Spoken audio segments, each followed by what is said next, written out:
তাওহীদ কোন ছাতার পীর যে তোর কাছে ঢুকলেই জান্নাতে যেতে হবে? আমরা স্পষ্ট বলতে পারি হিজবুত তাওহীদ নয় তোমরা, দাজ্জালের অনুসারী। কোরআন সুন্নাহ সাহাবার পথ বাদ দিয়া যদি আমার সন্তান আমাকে চলতে বলে, আমি আমার সন্তানকেও মানি না। কোরআন সুন্নাহ সাহাবার পথ বাদ দিয়া যদি আমার মা আমাকে চলতে বলে, আমি আমার মাকেও মানি না। আমার পীর যদি কোরআন সুন্নাহ সাহাবার বিরুদ্ধে চলে যায়, এমন পীরকে আমি মানি না। আমার কোনো নেতা যদি কোরআন সুন্নাহ সাহাবার বিরুদ্ধে চলে যায়, এমন নেতা আমি মানি না। আর মুসলমান হিসেবে আমাদের সিদ্ধান্ত হলো, কোরআন সুন্নাহ সাহাবার বিরুদ্ধে যদি রাষ্ট্রপতি চলে যায়, প্রধানমন্ত্রী চলে যায়, কিচ্ছু মানি না আমরা। বইয়ের নাম দাজ্জাল, লেখক ছোট দাজ্জাল বায়েজিদ খান পন্নী। তাহলে ওই আল্লাহ আমার যেমন আল্লাহ, ওই আল্লাহ কাদিয়ানীদের আল্লাহ হওয়া দরকার যদি তারা মুসলমান হয়। যে আল্লাহ আমার, সেই আল্লাহ তো হিজবুত তাওহীদের হওয়া চাই। যেই আল্লাহ আমার, মাজার পূজারীদের সেই আল্লাহ হওয়া চাই। সুতরাং আল্লাহর সিদ্ধান্ত যেখানে, অন্য কোন পীরের কথা, অন্য কোন মুরিদের কথা, অন্য কোন বাবার কথা, অন্য কোন দলের কথা, আল্লাহ রাসূলের সিদ্ধান্ত বাদ দিয়া কোন পীর ফকির, কোন আলেমের কথা আমি মুসলমান মানতে পারি না। এই একটা জায়গায় এক হওয়া যাবে না? পারবেন ইনশাআল্লাহ? যদি পারেন তাহলে এই মেজাজ তৈরি করেন, আমি কিচ্ছু বুঝি না, আমার এই মাথায় কিছু নাই, সব বের করে দেন। কোরআন হাদিস যেটা বলবে আমি সেটা মানবো ইনশাআল্লাহ। চলেন এখন কোরআন হাদিসকে জিজ্ঞেস করি যে আল্লাহ আমরা মানবো কাকে, রাসূল আমরা মানবো কাকে? এই জবাবটা আমি নিজের থেকে দিব না, কারণ আমি দেওবন্দি, আমি হানাফি, আমি মাযহাবি, আমি কওমি। আমার বিরুদ্ধ শক্তি যারা, আমার ব্যক্তিগত কোনো সিদ্ধান্ত তারা মানবে না, কারণ তারা ভিন্ন মতাবলম্বী। কিন্তু সিদ্ধান্ত আল্লাহর কাছ থেকে নেব। আল্লাহকে জিজ্ঞেস করেন আল্লাহ মানবো কাকে? সূরা আলে ইমরান আয়াত নাম্বার 32 আল্লাহ তাআলা বলেন কুল আতিউল্লাহ ওয়ার রাসূল। আল্লাহ বলছেন আল্লাহকে মানো এবং রাসূল মুহাম্মদ সাল্লাল্লাহু আলাইহি ওয়াসাল্লামকে মানো। সিদ্ধান্ত কার? বলেন বলেন কার? আল্লাহকে মানো, রাসূলকে মানো। এই আয়াত থেকে আমরা জানতে পারলাম মানতে হবে দুইটা, আল্লাহ রাসূলুল্লাহ। বলেন কয়টা? এটা কোনো মাহফিল মনে করেন, একটা ক্লাস মনে করেন, ক্লাস। যে আমরা একটা কোরআন সুন্নাহর ক্লাসে বসেছি। ক্লাসে বসতে যেমন মনোযোগ দিয়ে মুখস্থ করার নিয়তে শুনতে হয়, এমন নিয়তে শুনবেন, কোনো প্রশ্ন করলে সাথে সাথে জবাব দিবেন, তাহলে মুখস্থ হতে সহজ হবে। সাথে সাথে জবাব দিবেন। এই আয়াত থেকে জানতে পারলাম মানতে হবে কয়টা? এক নাম্বার সবাই সবাই, এক নাম্বার, দুই নাম্বার, এক নাম্বার, দুই নাম্বার রাসূল। তাহলে আয়াত সূরা আলে ইমরানের 32 নম্বর আয়াত থেকে জানতে পারলাম মানতে হবে দুইটা, আল্লাহ রাসূল। এবার চলেন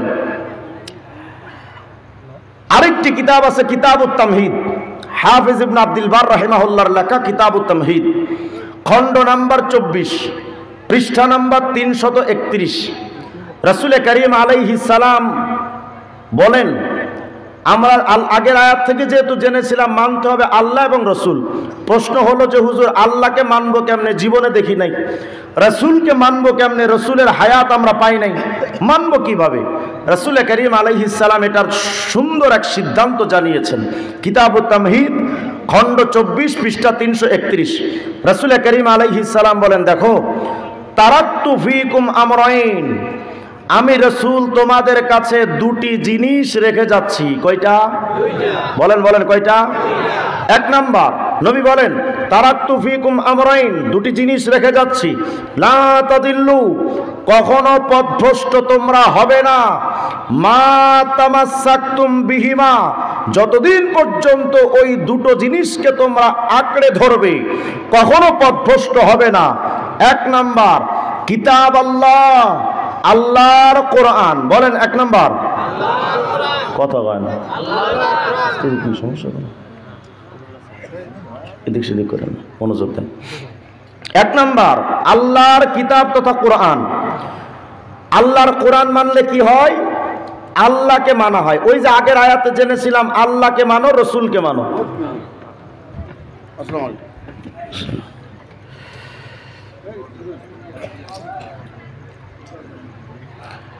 খুব খেয়াল করেন, আগের আয়াতে জেনেছিলাম মানতে হবে দুইটা, আল্লাহ এবং রসুল। এই হাদিস থেকে জানতে পারলাম মানতে হবে আল্লাহর কোরআন। নবী বলেন ওয়া সুন্নাতা নাবিয়্যিহি, আল্লাহর নবীর সুন্নাত। এক নাম্বার আল্লাহর কিতাব কোরআন, দ্বিতীয় নাম্বার নবীর সুন্নাহ। তাহলে এই হাদিস থেকে জানলাম মানতে হবে দুইটা, কোরআন সুন্নাহ। আগের আয়াত থেকে জেনেছিলাম মানতে হবে দুইটা, আল্লাহ রাসূলুল্লাহ। এই হাদিসে বলে কোরআন আর সুন্নাহ। তাহলে সামঞ্জস্যতা কি?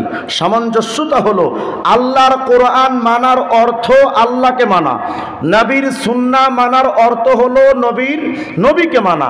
তাহলে আয়াত আর হাদিস থেকে সামষ্টিকভাবে পেলাম মানতে হবে দুইটা, কোরআন সুন্নাহ। বলেন কয়টা? এক নাম্বার, দুই নাম্বার, আবার বলেন এক নাম্বার, দুই নাম্বার। তাহলে মানবো দুইটা, কোরআন সুন্নাহ। এখানে একটা জিনিস আপনাদের মনে রাখা চাই, আল্লাহ রসুল বলেছেন ওয়া সুন্নাতা নাবিয়্যিহি, আল্লাহর নবীর সুন্নাত মানো। নবী কিন্তু কোথাও বলেননি ওয়া হাদিস রাসূলিহি, আল্লাহর নবীর হাদিস মানো। এ কথা কিন্তু আল্লাহর নবী কোথাও বলেননি। 10 লক্ষ হাদিস আছে নবীজির, এই 10 লক্ষ হাদিসের মধ্যে একটা হাদিস আপনি দেখাতে পারবেন না যেখানে রসুল বলেছেন আমার হাদিস মানো। কারণ সব হাদিস মানা যায় না। সমাজে আহলে হাদিস নাম দিয়া কিছু শায়েখ আমাদের সমাজে আবির্ভূত হয়েছেন, যারা বলে আমরা সব হাদিস মানি। এই সব হাদিস মানি এই বক্তব্য যারা দেয় এরা ডাহা মিথ্যুক। এদের কোনো আমলের মধ্যে সব আমলে সব সহিহ হাদিস পাওয়া যায় না, কারণ সব সহিহ হাদিস মানা যায় না। সব সহিহ হাদিস মানার কথা রাসূলুল্লাহ বলেন উনি। সব সহিহ হাদিস মানলে অনেক ক্ষেত্রে ঈমান থাকে না। যদি কোন হুজুর এটা কি আজগুবি কথা কইলেন, সব হাদিস মানলে ঈমান থাকে না? হ্যাঁ থাকে না, আমি চ্যালেঞ্জ করলাম আপনারে, সব হাদিস মানলে ঈমান থাকে না। দলিল কি?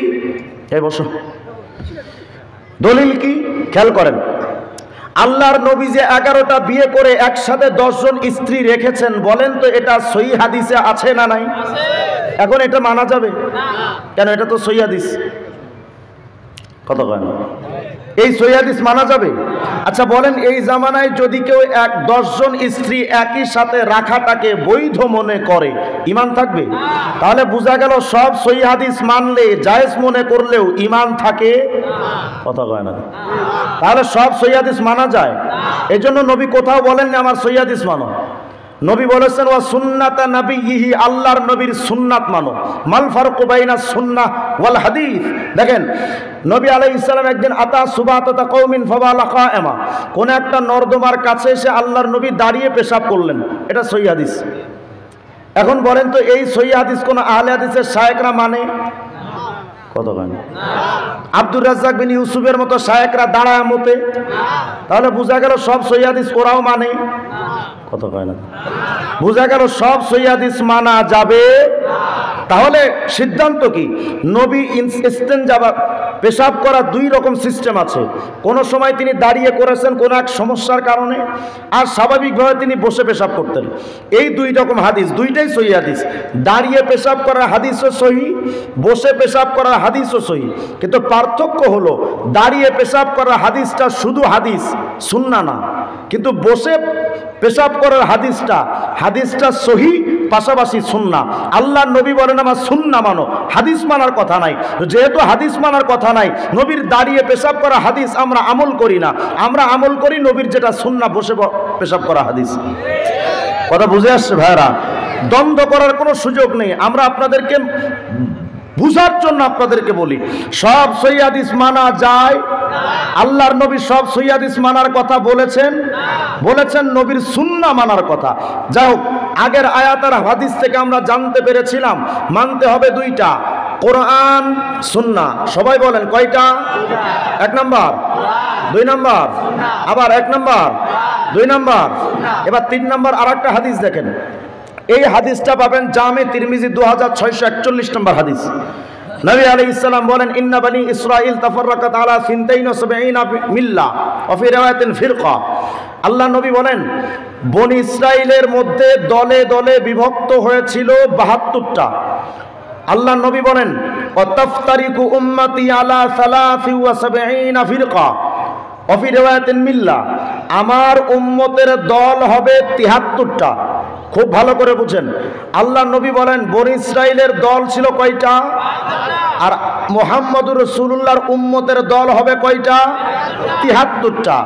আপনারা যে কথায় কথায় কোন যে হুজুরদের মধ্যে এত দল, আমরা যাব কোন দিকে? আরে মিয়া সাহেব, হুজুরদের এত দল হবে, মুসলমানের এত দল হবে, এ তো আজকের কথা না, এ তো 1400 বছর আগেই রাসূল আরবি আলাইহিস সালাম সতর্ক করে গেছেন। দেখো ৭৩ প্রকার মানুষ হবে, কিন্তু সবচেয়ে বড় ভয়ঙ্কর যে তথ্য, সবচেয়ে যেটা ভয়ঙ্কর কথা, আল্লাহর নবী বলেন সমস্ত উম্মতের দল হবে ৭৩টা, কুল্লুহুম ফিন্নার, সব জাহান্নামী, ইল্লা মিল্লাতান ওয়াহিদা, শুধু একটা দল জান্নাতে।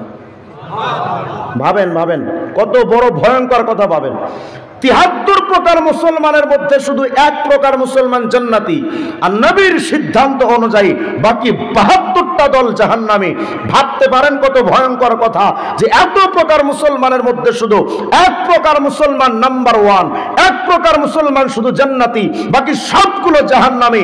এজন্য আমি বলি সমাজের মধ্যে মুসলমানের দল থাকতে পারে, বিভিন্ন দল উপদল থাকতে পারে, মুসলমানের নাম ধারণ করতে পারে, সবাই কিন্তু মুসলমান নয়। ৭৩-এর মধ্যে ৭২টাই যদি জাহান্নামী হয়, তাহলে আমি বলতে পারি এই সমাজে ৭৩ প্রকার টুপিওয়ালার মধ্যে ৭২ প্রকার টুপিওয়ালা জাহান্নামী, ৭২ প্রকার ৭৩ প্রকার পীরের মধ্যে ৭২ প্রকার পীর জাহান্নামী, ৭৩ প্রকার আলেমের মধ্যে ৭২ প্রকার আলেম জাহান্নামী। যদি বুঝেন তো কপাল ভালো, না বুঝলে তো জাহান্নামের পথ ধরবেন। এজন্য সব টুপিওয়ালারা আলেম নয়, সব দাড়িওয়ালারা আলেম নয়। মির্জা কাদিয়ানির মাথায় পাগড়ি ছিল 22 হাত লম্বা, ইয়া বড় দাড়ি, কিন্তু পাক্কা খ্রিস্টানদের দালাল ছিল। যদি কোন হুজুর এই কথা, আপনারা তো কথায় কথায় কোন অমুক দালাল তমুক দালাল, আরে ভাই এটা তো আমরা বলি নাই। মির্জা কাদিয়ানি তার রুহানি খাজানার মধ্যে নিজেই লিখে গেছে যে আমি ব্রিটিশের দালাল। আমি প্রমাণ দিব ইনশাআল্লাহ, একদম নাম্বার সহ। ভালো করে বুঝেন, মাথায় টুপি আর গায়ে পাঞ্জাবি আর দাড়ি পাগড়ি দেখলেই তারা আলেম মনে করা যায় না, মুসলমান মনে করা যায় না। আর ব্রিটিশের সেই দালাল কাদিয়ানীদের তো দূরের কথা, আমার বাংলাদেশে শায়েকের রূপ ধারণ করে, সেই হাদিসের রূপ ধারণ করে, সেই আকীদার রূপ ধারণ করে অনেক শায়েকরা আমাদের বাংলাদেশে সাম্প্রতিককালে কখনো হামাসের বিরুদ্ধে ফতোয়া দিয়েছে, কখনো তারা দেওবন্দীদের বিরুদ্ধে ফতোয়া দিয়েছে, কখনো তালেবানের বিরুদ্ধে ফতোয়া দিয়েছে, সালাউদ্দিন আইয়ুবীকে নিয়ে তারা ফতোয়া দিয়েছে। বিশ্বাস করেন, মুসলমানের রূপ ধারণ করে সেই আকীদার নাম দিয়ে তারা পাক্কা মুসলমানের দাবি করলেও বাস্তবে যারা হামাসের বিরুদ্ধে যায়, তালেবানের বিরুদ্ধে যায়, ও মুসলমান নয়, ব্রিটিশ আর ইহুদিদের দালাল।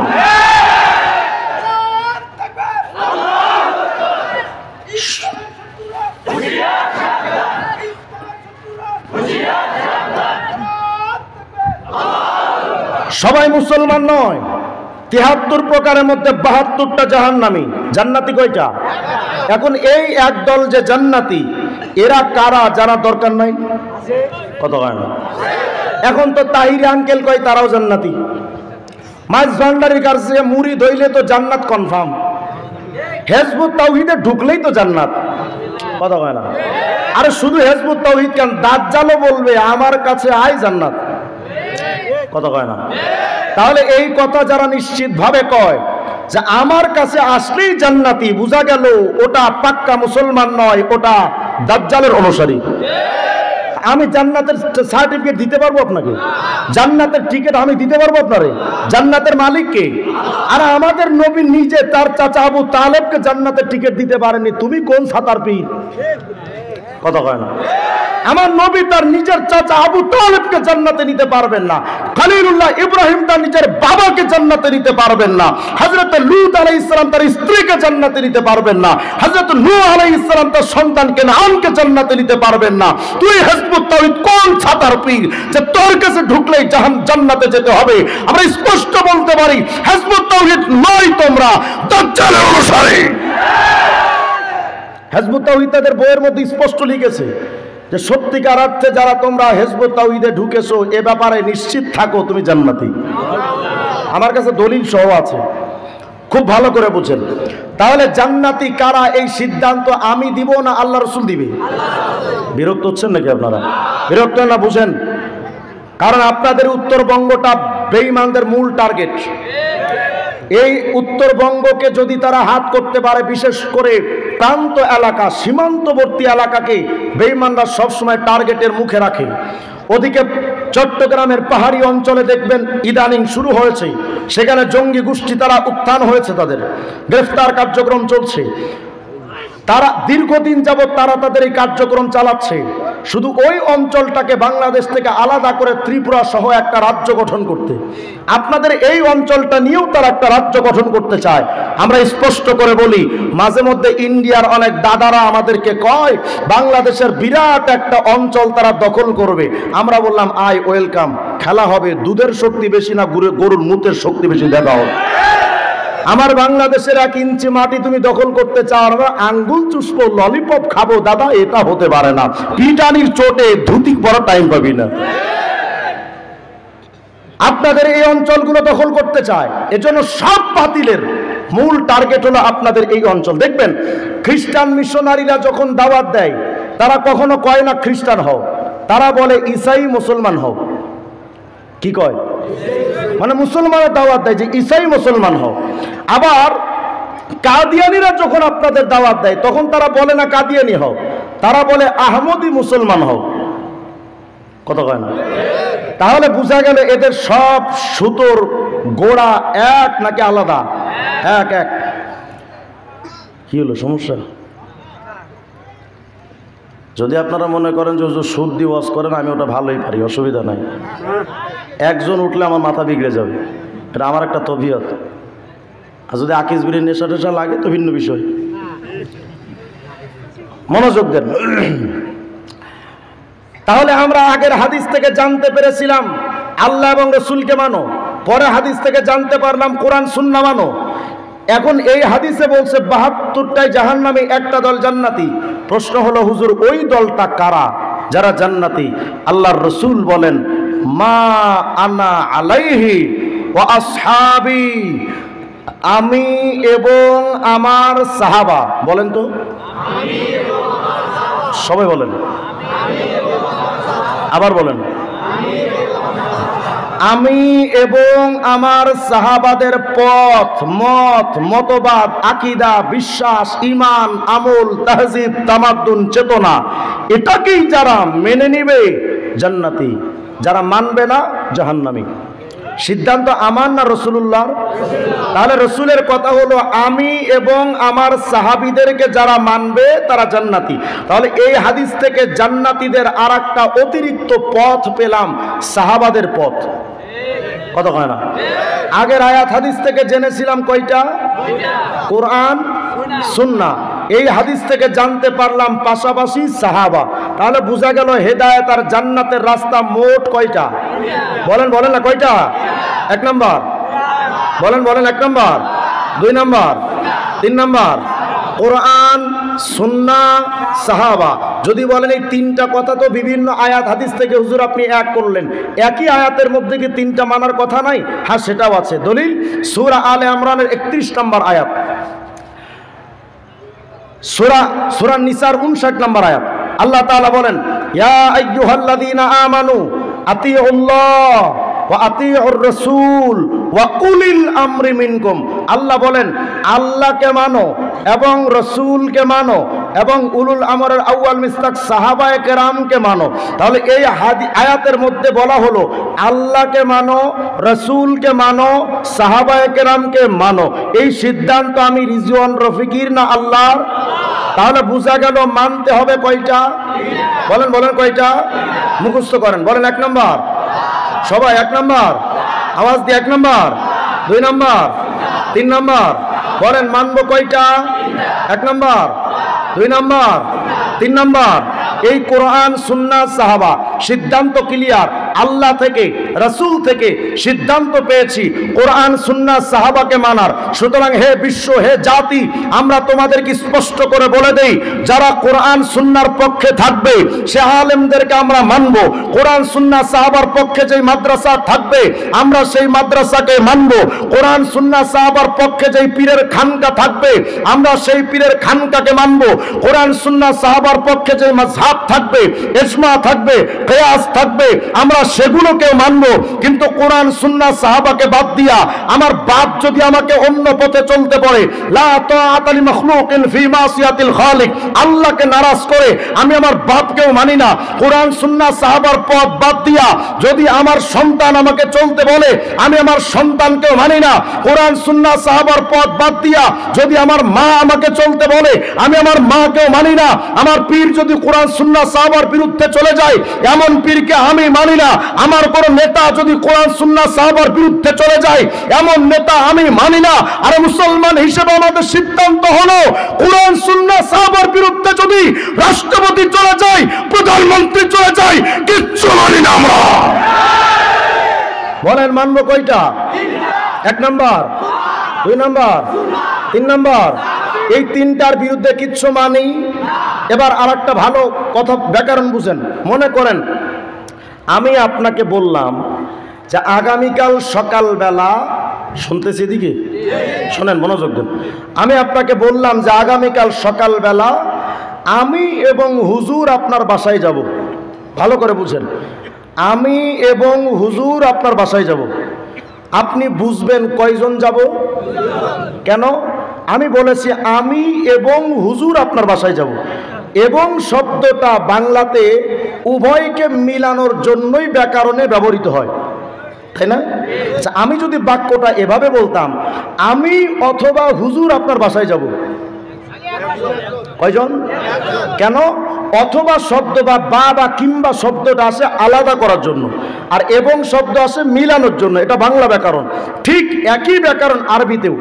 আরবিতে ওয়াও শব্দ হরফে আতফ, যেটা আগের পরের উভয়কে মিলানোর জন্য আসে। ওয়াও মানে এবং। দেখেন আল্লাহ বলছেন ইয়া আইয়ুহাল্লাযীনা আমানু, সূরা নিসার 59 নম্বর আয়াত, আতিউল্লাহ, আল্লাহকে মানো, ওয়া আতিউর রাসূল, এবং রসুলকে মানো। বুঝতেছি? আল্লাহকে মানো এবং রসুলকে মানো, ওয়া উলিল আমরি মিনকুম, এবং সাহাবীদের মানো। তাহলে এই আয়াত দ্বারা বুঝলাম মানতে হবে তিনটার প্রত্যেকটা না যে কোনো একটা? কত? কারণ আল্লাহ এবং শব্দ দিয়ে বলেছেন আল্লাহকেও মানো এবং রসুলকেও মানো এবং সাহাবায়ে কেরামকেও মানো। তাহলে বোঝা গেল মানতে হবে কয়টা? বলেন বলেন কয়টা? এখন সময় যদি কেউ এসে আপনাকে বলে আমি শুধু আল্লাহকে মানি, রসুল মানি না, সাহাবিও মানি না, মুসলমান না বেঈমান? বলেন বলেন, মুসলমান না বেঈমান? আচ্ছা, আবার যদি কেউ কয় আমি আল্লাহকেও মানি, রসুলও মানি, বাট সাহাবায়ে কেরামকে সত্যের মাপকাঠি মানি না, তাদেরকে আমলের ক্ষেত্রে মানদণ্ড মানি না, তাহলে বোঝা গেল এরা কোরআনও মানে না, হাদিসও মানে না। তাহলে বোঝা গেল মানতে হবে তিনটার যে কোনো একটা না তিনোটা? এবার চলেন সূরা নিসার 115 নম্বর আয়াত। আল্লাহ বলেন ওয়া ইউশাকিকির রাসূলা মিন বাদি মা তাবায়্যানা লাহুল হুদা ওয়া ইয়াত্তাবিআ গায়রা সাবিলিল মুমিনিন নুওয়াল্লিহি মা তাওয়াল্লা ওয়া নুসলিহি জাহান্নাম ওয়া সাআত মাসীরা।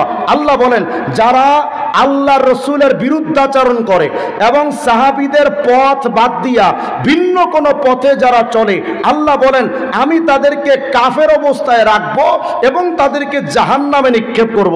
এই আয়াত দ্বারা কি বোঝা যায়? যারা রসুল মানে না, সাহাবী মানে না, বলেন তারা মুসলমান না বেঈমান? জান্নাতি না জাহান্নামী? আমরা বলেছি দেখেন, শুধু এই যে আলোচনাটা করেছি এর মধ্যে অলরেডি বিরাট তফাৎ হয়ে গেছে, আপনারা এরপরে নিজেরা পারবেন। আমি উসুলি আলোচনা করছি, মৌলিক আলোচনা, যেগুলো দিয়ে আপনি যাচাই বাছাই করে চলতে পারবেন। মনোযোগ দেন। তাহলে আল্লাহ বলছেন যারা রসুল মানে না, সাহাবী মানে না, আল্লাহর আয়াত অনুযায়ী তারা মুসলমান না কাফের? জান্নাতি না জাহান্নামী? এখন চলেন আপনাদের এই অঞ্চলে কয়েকটা ফিতনার কথা বলি। এতক্ষণ যে আলোচনা বলেছি এগুলো মাথায় আছে তো সবার? মানব কয়টা? 1 নাম্বার, 2 নাম্বার, 3 নাম্বার। এই তিনটার যে কোনো একটা কেউ অস্বীকার করলে মুসলমান না কাফের, জান্নাতি না জাহান্নামী? এটা আমার কথা না দলিলের কথা? তাহলে এবার চলেন, এই অঞ্চলে কিছুদিন আগে গত বছর সম্ভবত আমার কাছে একজন মেসেজ পাঠিয়েছে, আমাকে বলে যে হুজুর এই অঞ্চলে একটা গোষ্ঠী আসছে, যারা এসে কয় নামাজ 3 ওয়াক্ত, যারা কয় যে হাদিস মানি না, শুধু কোরআন মানি। আপনাদের এই অঞ্চলে আছে কিনা জানি না, তবে পঞ্চগড় এবং ঠাকুরগাঁও বিভিন্ন অঞ্চলে তাদের আত্মপ্রকাশ হয়েছে। এদের নাম হলো আহলে কোরআন। কি নাম বলেন? বলেন কি নাম? আহলে কোরআন। আহলে কোরআনদের দাবি হলো, খুব মনোযোগ দেন, 1 নাম্বার তাদের একটা দাবি, তারা বলতে চায় আমরা শুধুমাত্র কোরআন মানি, রাসূল মানি না, সাহাবী তো প্রশ্নেই আসে না। দেখেন তাদের একটা বই আছে আমার কাছে, আহলে কোরআনের মোট 33টা বই আছে আমার কাছে, 35টা বই আছে আমার কাছে। আমি 2টা বইয়ের 2টা রেফারেন্স দিই, দেখেন তারা কি কয়। বলেন তো নবী, আমরা এতক্ষণ যা শুনেছিলাম আল্লাহর রসুলকে মানার কথা কোরআন সুন্নায় আছে না নাই? বলেন বলেন আছে না নাই? দেখেন আহলে কোরআনরা কয়, আহলে কোরআনের একটা বই আছে প্রকৃত প্রচলিত ইসলাম একটি পর্যালোচনা, পৃষ্ঠা নাম্বার 12, লেখক আবু সাইদ খান, আহলে কোরআনের সদস্য। তিনি লিখেছেন, কেউ কোনো বাণীকে মুহাম্মদ সালামুন আলাইহি এর বাণী, কর্ম, রীতিনীতি তথা সুন্নাহ হিসেবে দাবি করলেও তা সত্য হিসেবে গ্রহণ করতে হবে এমন কোনো বিধান ইসলাম ধর্মে নেই। তার মানে রসুলকে মানার কথা ইসলাম ধর্মে নেই। নাউজুবিল্লাহ। না বলেন তো রসুলকে মানার কথা ইসলামে আছে না নাই? কত দলিল লাগবে আপনার? কত দলিল? সূরা হাসরের 7 নম্বর আয়াত, ওমা আতাকুমুর রাসূলু ফাখুযুহু ওমা নাহাকুম আনহু ফান্তাহু। আল্লাহ বলেন আমার রাসূলের আদেশ নিষেধকে ফলো করে চলো। সূরা আলে ইমরানের 31 নম্বর আয়াত, আল্লাহ তাআলা বলেছেন কুল ইন কুনতুম তুহিব্বুনাল্লাহ ফাত্তাবিউনি ইউহিব্বুকুমুল্লাহ ওয়া ইয়াগফির লাকুম। আল্লাহ বলেন যদি আমি আল্লাহর ক্ষমা এবং মাফ তোমরা পেতে চাও, যদি মহব্বত পেতে চাও, আমার রাসূলের সুন্নাত মানো। কত দলিল লাগবে আপনার? সহিহ বুখারী 7280 নম্বর হাদিস, কুল্লু উম্মতি ইয়াদখুলুনাল জান্নাতা ইল্লা মান আবা কিলা ওয়া আবা ক্বালা মান আতাআনি দাখালাল জান্নাহ ওয়া মান আসানি ফাকাদ আবা। আল্লাহ পাকের রাসূল বলেন যারা আমার সুন্নাত মানবে জান্নাতে যাবে, যারা সুন্নাত মানবে না জাহান্নামে যাবে। তাহলে বলেন নবীর হাদিস বা সুন্নাহ মানার কথা কোরআন সুন্নায় আছে না নাই? বলেন বলেন আছে না নাই? নবীর সুন্নাত মানা যারা অস্বীকার করতে চায়, নবীর অনুসরণকে যারা ইসলামের বিষয়বস্তু মনে করে না, ওরা আহলে কোরআন না আহলে শয়তান? শুধু তাই নয়, আহলে কোরআনরা নবীকে মানা যাবে না শুধু এতটুকুই বলে না, বলে কোরআনের পাশাপাশি হাদিস মানা শিরিক। আস্তে কর নাউজুবিল্লাহ। তাদের একটা বই আছে ধর্ম সংস্কার, লেখক মজবাসার, পৃষ্ঠা নাম্বার 22, লিখেছে ঐশী গ্রন্থ তথা কোরআনের ব্যাখ্যা কোরআন গ্রন্থ নিজেই, এর সঙ্গে হাদিস, ফিকহ, উপনিষদ, টেস্টামেন্ট ইত্যাদি 2 নম্বরই মনুষ্য রচিত গ্রন্থের শরীক করার অর্থই স্বয়ং আল্লাহর সাথে শরীক করা, যা ক্ষমার অযোগ্য। তার মানে কোরআনের পাশাপাশি হাদিস মানা শিরিক। নাউজুবিল্লাহ কয় না? বলেন যারা এমন বক্তব্য দেয় তারা মুসলমান না কাফের? আচ্ছা বলেন তো আমাদের কেবলার নাম কি? বলেন না, বলেন না। কাবা। কাবা শরীফের একটা আরবি নাম আছে না? কি? বাইতুল্লাহ। আর বলেন না কি? বাইতুল্লাহ।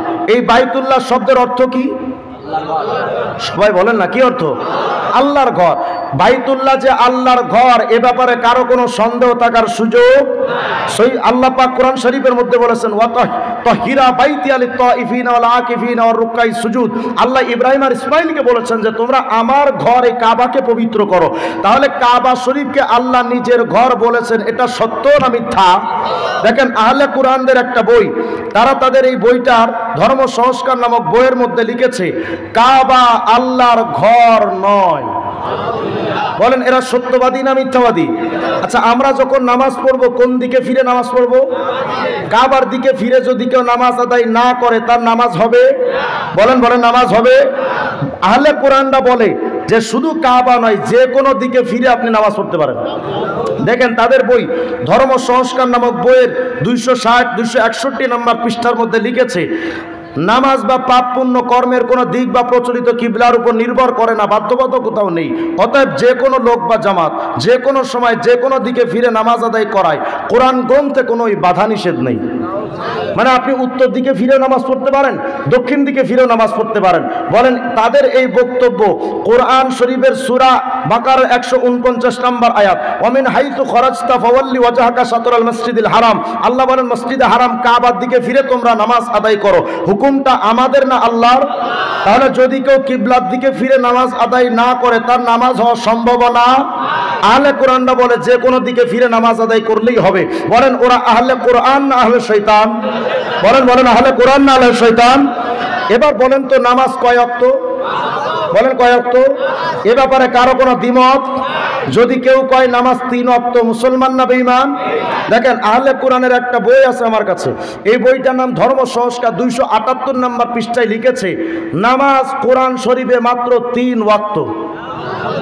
নাউজুবিল্লাহ, আসতে বলেন। তারা যোহর আসর এশার নামাজকে অস্বীকার করে, তারা বলে শুধু মাগরিব ফজর আর তাহাজ্জুদে 3 ওয়াক্ত নামাজ, আর 5 ওয়াক্ত নামাজ নাকি কোরআনে নাই। নাউজুবিল্লাহ। গত কিছুদিন আগে মাঝভান্ডের এক মুরিদ একটা গান গাইতেছে দেখলাম, কয় 5 ওয়াক্ত নামাজের কথা লেখা নাই ভাই কোরআনে প্রমাণে, মারেফতের নামাজের ভেদ কয়জনে জানে। মানে ওরা কয় 5 ওয়াক্ত নামাজ কোরআনে নাই, মারেফতের নামাজ আর কে জানে। আমি বললাম মারেফতের নামাজ আমরা আর কেমনে জানবো, তোমগো মুফতি সাহেব জানে। হেগো মুফতি সাহেবের নাম কি জানেন? আলহাজ হযরত মাওলানা মুফতি মুফাসসির বিশিষ্ট ইসলামী চিন্তাবিদ হযরত মাওলানা মুফতি মুমতাজ বেগম ভাবি, বিরাট বড় মুফতি সাহেব। আরে সংসদে দাঁড়ায় কয় আমি বুখারী পড়ছি, মুসলিমও পড়ছি, সিয়াসিত্তা পড়ছি, সিয়াসিত্তার মধ্যে নাকি মেশকাতও আছে। নাউজুবিল্লাহ। এই যে তার শিষ্যা মাঝে মধ্যে মুমতাজের ফতোয়া দেয়, কয় গান বাদ্য জায়েজ। নাউজুবিল্লাহ। বলেন তো বাদ্যযন্ত্র জায়েজ না হারাম? আমারানি রব্বি বিমাহকিল মাআজিফি ওয়াল মাজামির, আল্লাহ রাসূল বলেছেন এই বাদ্যযন্ত্র ধ্বংস করতে আল্লাহ আমাকে দুনিয়ায় পাঠালেন। আর মুমতাজে কয় কোরআন বাদ্যযন্ত্র জায়েজ। এখন দলিল কি? এখন দলিল দেয়, কোরআন হাদিস তো বোম মারলেও বের হবে না। যদি ওর সামনে বুখারী শরীফ খুলে দেন নিশ্চিত ও 13 বার হার্ট অ্যাটাক করবে, দেখাতে তো পারবে না। এই জন্য একটা দলিল বানাইছে। কি দলিল জানেন? কয় আকাশটা কাঁপছিল কেন? বাদ্যযন্ত্রের জায়েজ দলিলে দেয়। কি দলিল? আকাশটা কাঁপছিল কেন, জমিনটা নাচছিল কেন, বরফের ঘামছিল কেন, সেই দিন গান গাইছিল খাজা যেই দিন। এই নাকি দলিল। আচ্ছা হাফেজ সাহেবরা বলেন তো কোরআন শরীফের কোন সূরার আয়াত এটা? এটা কোন কিতাবের হাদিস? এখন মুমতাজে কয় যে গান বাদ্য জায়েজ, দলিল কি? কয় খাজা মঈনুদ্দিন চিশতি যেদিন গান বাদ্য করছিলেন সেদিন আকাশ কেঁপেছে, জমিন নেচেছে। তাই বললাম ভাবি আকাশ যদি কাঁপে, জমিন যদি নাচে, তো বিল্ডিংগুলো ছিল কেমনে? বলেন বাদ্যযন্ত্র জায়েজ না হারাম? এরা কয় যে এগুলো সব নাকি এদের মারেফতি ভাবে জায়েজ। নাউজুবিল্লাহ, আসতে বলেন। তো এরা এখন কোরআন শরীফের মধ্যে 5 ওয়াক্ত নামাজ নাকি খুঁজে পায় না। আচ্ছা যদি 5 ওয়াক্ত নামাজের কথা হাদিস দিয়া দলিল দিলে তো তারা বিশ্বাস করবে না। ঠিক আছে, হাদিস দিয়ে আমি দলিল দিব না। কোরআন শরীফ থেকে যদি 5 ওয়াক্ত নামাজের দলিল আমি দিতে পারি, আর যদি তারা অবিশ্বাস করে কেউ এই এলাকায় এসে আমার মুসলমানদেরকে 5 ওয়াক্ত নামাজকে 3 কোয়ার্টার বানিয়ে 3 ওয়াক্ত বলে যদি কেউ প্রচার করতে চায়, ওরা আসবে, কোনো কথা হবে না, ডাইরেক্ট জুতা দিয়ে পিটাবেন। প্রস্তুত থাকবেন ইনশাআল্লাহ? চলেন আগে দেখি কোরআনে 5 ওয়াক্ত নামাজের দলিল আছে কিনা। সূরা হুদের 114 নম্বর আয়াত দেখেন, আল্লাহ বলছেন ওয়া আকিমিস সালাতা তরাফাইন নাহার ওয়া যুলাফাম মিনাল লাইল। আল্লাহ বলেন দিনের 2 অংশে তোমরা নামাজ কায়েম করো। ভালো করে বুঝেন, দিনের মধ্যে 2 অংশে তোমরা নামাজ কায়েম করো। আচ্ছা দিনের মধ্যে আমরা 2 ওয়াক্ত নামাজ পড়ি, বলেন তো কোন কোন নামাজ? যোহর আর আসর। তাহলে যোহর আসরের কথা কোরআনে আছে না নাই? আচ্ছা আল্লাহ এই আয়াতে বলছেন ওয়া যুলাফাম মিনাল লাইল, রাতের শুরু অংশে তোমরা নামাজ কায়েম করো। রাতের শুরু অংশে যেই নামাজটা পড়ি কোন নামাজ? মাগরিব। তাহলে যোহর পেলাম, আসর পেলাম, মাগরিব পেলাম, বাকি থাকলো এশা আর ফজর। চলেন সূরা নূরের 58 নম্বর আয়াত, আল্লাহ বলছেন ইয়া আইয়ুহাল্লাযীনা আমানু লিয়াস্তাআযিনকুমুল্লাযীনা মালাকাত আইমানুকুম ওয়াল্লাযীনা লাম ইয়াবলুগুল হুলুমা মিনকুম সালাসা মাররাত মিন ক্বাবলি। ভালো করে শুনেন, আমি আয়াতের অর্থ করা লাগবে না, আপনারা এমনিই বুঝবেন। আল্লাহ বলছেন মিন ক্বাবলি সালাতিল ফজর, কোন নামাজ? কয় না কোন নামাজ? তাহলে আমরা যোহর পেলাম, আসর পেলাম, মাগরিব পেলাম, ফজর পেলাম, থাকলো কোন নামাজ? এশা। আচ্ছা, আমরা তো আগে যোহর পেয়েছিলাম, এই আয়াতের মধ্যে আল্লাহ অতিরিক্ত আবার বলছেন ওয়াহিনা তাদাউনা সিয়াবাকুম মিনাজ যহিরা, কোন নামাজ? যোহর।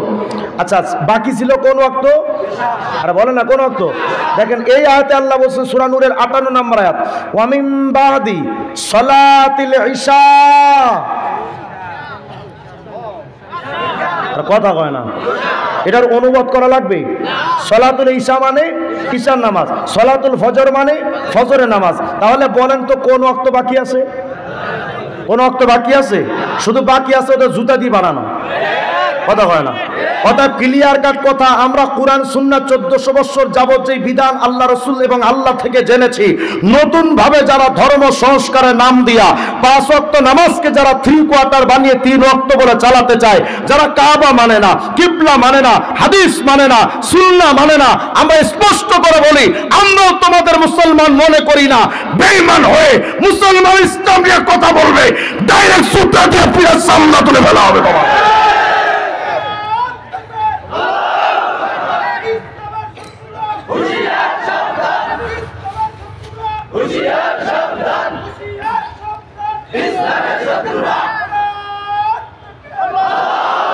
এবার চলেন দেখি, একটা গ্রুপ গেল আহলে কোরআন, দ্বিতীয় নাম্বার গ্রুপ হলো কাদিয়ানি।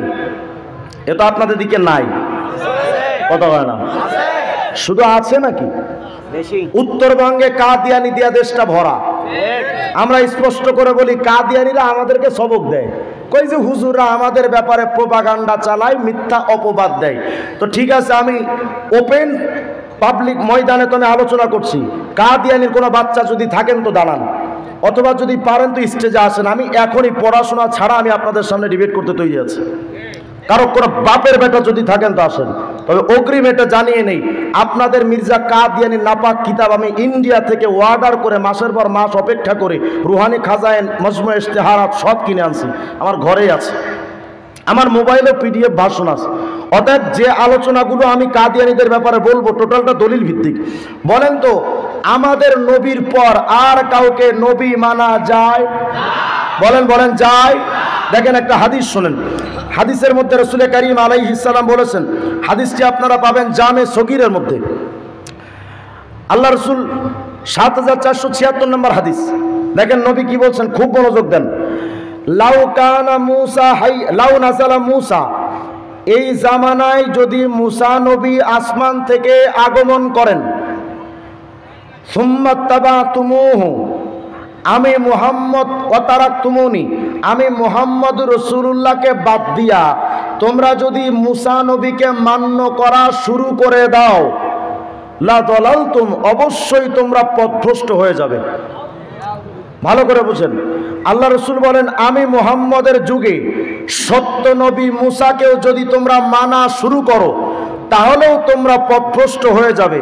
তাহলে এই জামানায় আমাদের নবীকে বাদ দিয়া সত্য নবীকেও মানা যায় না, সেখানে দেল ব্যাটারের মিথ্যাবাদী, প্রতারক, ধোঁকাবাজ, ব্রিটিশের দালাল কাদিয়ানিকে মানা যায়?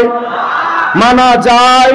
দেখেন আমরা যখন বলি মির্জা কাদিয়ানি নবী দাবি করছে, তখন কাদিয়ানিরা বলে যে না এগুলো মিথ্যা কথা। আমি দলিল দিচ্ছি আপনাদের। মির্জা কাদিয়ানির একটা বই নাম রুহানি খাজাইন, খণ্ড নাম্বার 19, পৃষ্ঠা নাম্বার 61।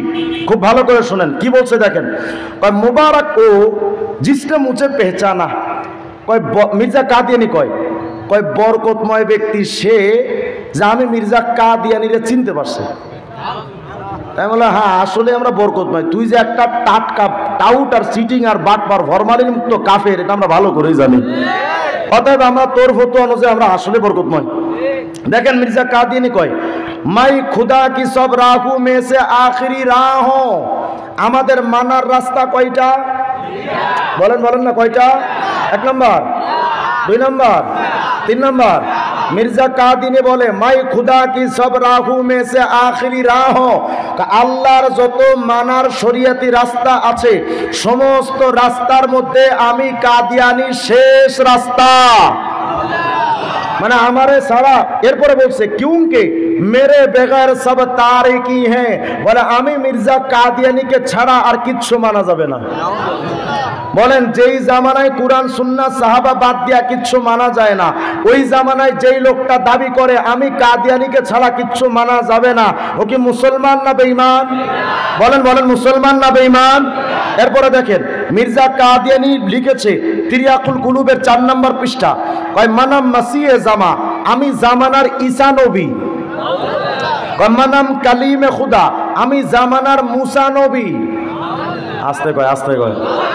এবার যেটা বলছে শুনলে আরো আশ্চর্য হবেন, কয় মাই মুহাম্মদ ও আহমদ কে মুজতাবা বাসদ, বলে আমি মূলত আরবের মুহাম্মদ।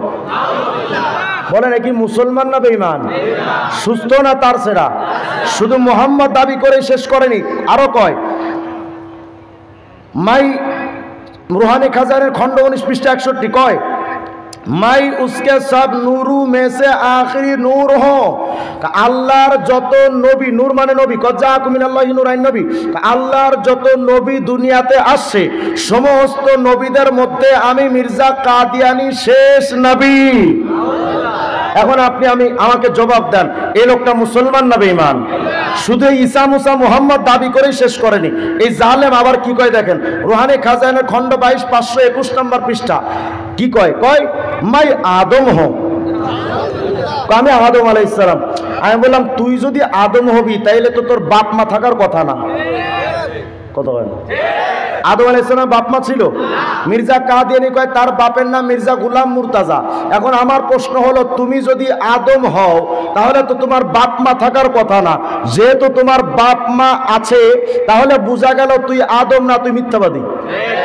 আর যদি তুই সত্যিকার আদম হবি তাহলে তুই যাকে বাপ বলিস ও তোর আসল বাপ না, তার মানে তুই বাপের ঠিকানাও তুই জানোস না। আর যে তার বাপের জন্মের ঠিকানা জানে না, তার নিজের জন্মের ঠিকানা জানে না, ওটা কি হালাল জাদা না পাক্কা হারাম জাদা? তাহলে বোঝা গেল মির্জা কাদিয়ানি যদি আদম হয় তার দাবিতে, তাহলে আমাদের বক্তব্য মতে সে হলো হারাম জাদা। শুধু তাই না, মির্জা কাদিয়ানি কয় মাই আদম হো, আচ্ছা কয় মাই নূহ হো, আইল হো, মাই याकूब हो, मैं मूसा हो, मैं दाऊद हो, मैं ईसा हो, मैं मोहम्मद सल्लल्लाहु अलैहि वसल्लम हो। আমি বললাম এই তার সেরা যদি এই জামানায় বেঁচে থাকতো হয়তো এটাও দাবি করে বসতো মাই হিরো আলম আর টাকলা মোরা দিও। এক জায়গায় দাবি করেছে আমি কৃষ্ণ, তো যে লোকটা কৃষ্ণ দাবি করতে পারে সে নিজের সেবুদাও দাবি করতে পারে না? বলেন এই মির্জা কাদিয়ানি সুস্থ না তার সেরা? এই তার সেরারে যারা মানে তারাও শিক্ষিত না শিক্ষিত শয়তান? শুধু তাই নয়, মির্জা কাদিয়ানি দাবি করেছে সে আজীব হয়ে যাবেন শুনলে। আপনারা তো মনে করেন মির্জা কাদিয়ানি শুধু নবী দাবি করছে, শুধু নবী না। বলেন তো আসমানের স্রষ্টা কে? বলেন বলেন কে? মির্জা কাদিয়ানি কয় রুহানি খাজাইন খণ্ড নম্বর 5 পৃষ্ঠা নম্বর 565 দাবি করেছে খলাকতুস সামাওয়াতি ওয়াল আরদা আউয়ালান বিসূরাতিন ইজমালিয়া, আমি সাতবক জমিন আসমানকে আমি মির্জা কাদিয়ানি সৃষ্টি করেছি। কেন দাবি করছে জানেন? কয় দেখেন রুহানি খাজাইন খণ্ড 5 পৃষ্ঠা 564 দাবি করে রাআইতুনি ফিল মানামি আইনাল্লাহ ওয়া তায়াক্কানতু আন্নানিহু। এটা তো আরবি ইবারত, হয়তো সাধারণ অনেকে বুঝবেন না, কিন্তু হিন্দি উর্দু তো অনেকে বুঝবেন। এই আরবি ইবারতটা উর্দু অনুবাদ লিখেছে আবার রুহানি খাজানে 13 নম্বর খণ্ডের 103 নম্বর পৃষ্ঠায়। কি কয় দেখেন, কয় মাইনে আপনি এক কাশ মে দেখা, আমি একটা কাশফে দেখলাম কে মাই খোদ খুদা হো, আমি নিজেই আল্লাহ। আর ইয়াকিন কিয়া কে ওহি হো, এবং দৃঢ় বিশ্বাস করে নিলাম যে আমি খোদা। এখন আপনি আমাকে বলেন তো এই মির্জা কাদিয়ানি মুসলমান না কাট্টা কাফের? বলেন বলেন মুসলমান না কাফের? আচ্ছা মির্জা কাদিয়ানি নবী দাবি করার কারণে মির্জা কাদিয়ানি যদি কাফের হয়, এবার চলেন আমি আরেকটা প্রমাণ দেই হেজবুত তাগুতের ব্যাপারে। বিরক্ত হচ্ছেন মনে হয় আপনারা না? এই আলোচনা তো আসলে এই মাহফিলের আলোচনা না, এগুলো মাদ্রাসার ছাত্রদের আলোচনা, সেমিনারের আলোচনা। মাহফিলে তো মানুষ রং তামাশা শুনতে আসে, আপনারা যে কেন বসে রয়েছেন আল্লাহ ভালো জানেন। তবে ঈমান হেফাজতের জন্য এগুলো জানার দরকার আছে না নাই? হিজবুত তাওহীদের একটা বই আছে, নাম দাজ্জাল। কি নাম? এই দাজ্জাল নামক বইয়ের লেখকের নাম ছোট দাজ্জাল বায়েজিদ খান পন্নী। বইয়ের নাম দাজ্জাল, লেখক ছোট দাজ্জাল বায়েজিদ খান পন্নী। এই বইটার 89, 90, 93 এই 3টা পৃষ্ঠা পড়বেন, দেখবেন হিজবুত তাওহীদের প্রতিষ্ঠাতা বায়েজিদ খান পন্নী লিখেছে, বর্তমানের হিজবুত তাওহীদের সকল সদস্যদের মর্যাদা সকল সাহাবী এবং নবী রাসূলদের চাইতে অনেক বেশি। নবী দাবি করার কারণে মির্জা কাদিয়ানী যদি কাফের হয়, নবীর চাইতে দামি যে হিজবুত তাওহীদ দাবি করে ওরা ছোট কাফের না বড় কাফের? আচ্ছা, মোবাইল তো সবার কাছে কম বেশি আছে। মোবাইলের গুগলে যাবেন, গুগল সফটওয়্যারটা এর মধ্যে যাবেন, এই যে সফটওয়্যারটা এখানে যাবেন। এই মিয়া কিছি মুত লাগছে বুঝছেন না? কেউ যদি ওঠে লুঙ্গি ধরে টান দেবেন, ডায়াবেটিক্স চেক হবে। এই গুগলের সার্চ অপশনে যাবেন, এখানে সার্চ দিয়ে লিখবেন, ইংলিশে লিখবেন শুধু হিজবুত তাওহীদ। লেখার পরে দেখবেন এই জায়গাটায় একটা ওদের ওয়েবসাইটের একটা লিঙ্ক আসবে, ওই ওয়েবসাইটের উপরে ক্লিক করবেন। করার পরে ওই ওয়েবসাইটের একদম লাস্টে যাবেন, যাওয়ার পরে দেখবেন নিচে একটা অপশন আছে যোগাযোগ লেখা, শুধু যোগাযোগ শব্দটা লেখা আছে। ওটাতে ক্লিক করলে একটা বড় একটা লেখা আসবে। এই লেখাটা মূলত হিজবুত তাওহীদের অঙ্গীকারনামা। মানে কেউ যদি হিজবুত তাওহীদের সদস্য হতে চায় তাহলে কি কি শর্তে তারা সদস্য বানায়, এই অঙ্গীকার তাদের করতে হয়। এই অঙ্গীকারনামার 4 নম্বর পয়েন্টের মধ্যে দেখবেন তারা লিখেছে যে আমি এই প্রচলিত ইসলাম থেকে হিজরত করলাম। হিজরত মানে বাদ দেওয়া, ছেড়ে দেওয়া। সাহাবায়ে কেরাম যে মক্কা ছেড়ে মদিনায় গেছেন এটাকে হিজরত বলা হয়। তার মানে তারা বলতে চায় যে আমি এই প্রচলিত ইসলামকে ত্যাগ করলাম। বলেন যারা ইসলাম বাদ দেয় তারা মুসলমান না মুরতাদ? বলেন বলেন মুসলমান না মুরতাদ? হিজবুত তাওহীদের বক্তব্য হলো দাড়ি টুপি জুব্বার সাথে ইসলামের কোনো সম্পর্ক নাই। কয় বোরকা এটা শয়তানের আবিষ্কার করা। তাই বললাম সেলিম তুই যেখানে থাকিস ওখানে শয়তানও লজ্জায় যায় না? শয়তান মনে করে সেলিম তুই আমারও হারায় দিছস। কত কয় না? হিজবুত তাওহীদের সেলিম কয় বোরকা শুধু বোরকা শয়তানের পোশাক এমন নয়। বলে রামকৃষ্ণ, রামচন্দ্র, যুধিষ্ঠির, মনু, বুদ্ধদেব, বলে এরা সবাই আল্লাহর নবী ছিল। আস্তে কোনো নাউজুবিল্লাহ। শুধু তাই নয়, তারা কয় রামায়ণ, হিন্দুদের ধর্মগ্রন্থ, রামায়ণ, বেদ, গীতা, ত্রিপিটক, মহাভারত, বলে এগুলো সব আল্লাহর নাজিলকৃত আসমানি কুরআন শরীফের মতো সত্য কিতাব। এবং আরেকটা প্রমাণ নেন, মোবাইলে গুগল অপশনে লিখবেন যে মানব সমাজে ধর্ম অধর্ম, পাশে লিখবেন ইংলিশে বাই বজ্রশক্তি। এতটুক লেখার পরে সার্চ দিলে দেখবেন তাদের বিরাট একটা আর্টিকেল লেখা আসছে। এই আর্টিকেলে একদম লাস্ট পর্যায়ে গিয়ে দেখবেন তারা লিখেছে শুধু ইসলাম নয়, যে কোনো ধর্ম পালন করে জান্নাতে যাওয়া যায়। আমি আপনাদের কাছ থেকে জানতে চাই, এই হিজবুত তাওহীদ যারা এমন এমন মিথ্যা কথা কয়, যারা কয় নবী আজও পর্যন্ত রহমতুল্লিল আলামিন হতে পারেনি, যারা বলে সাহাবায়ে কেরামের আকীদা নষ্ট হয়ে সব বেঈমান হয়ে গেছিল, আমি আপনাদের কাছ থেকে জানতে চাই হিজবুত তাওহীদ মুসলমান না বেঈমান? বলেন বলেন মুসলমান না বেঈমান? আমরা মানব কয়টা? 1 নম্বর, 2 নম্বর, 3 নম্বর।